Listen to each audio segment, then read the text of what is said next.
বন্ধুরা, নিউ ইয়র্কের ম্যানহাটনের Rockefeller centre থেকে স্বাগত জানাচ্ছি সৌরভ ইমাম। আজ হচ্ছে 25 ডিসেম্বর, অর্থাৎ খ্রিস্টানদের সবচেয়ে বড় উৎসবের দিন, ক্রিসমাস। তো এই উপলক্ষে নিউ ইয়র্ক সিটি যেন উৎসবের নগরী সেজেছে।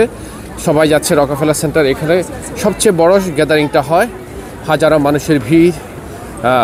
এমনিতে ম্যানহাটন ব্যস্ত থাকে, বাট 25 ডিসেম্বর এই দিনটা স্পেশালি এই রকফেলার সেন্টারটা হাজারো মানুষের জড়ো হয়। এখানে একটা উৎসব মুখর পরিবেশ থাকে।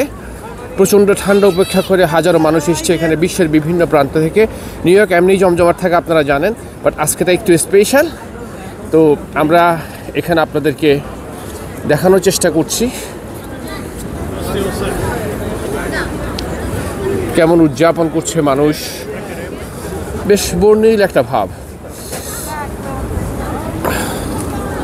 বন্ধুরা, আপনারা কে কোথা থেকে দেখছেন, কেমন লাগছে ভিডিও, কী ধরনের ভিডিও দেখতে চান আপনারা একটু জানাবেন। আমরা অনুপ্রাণিত হব।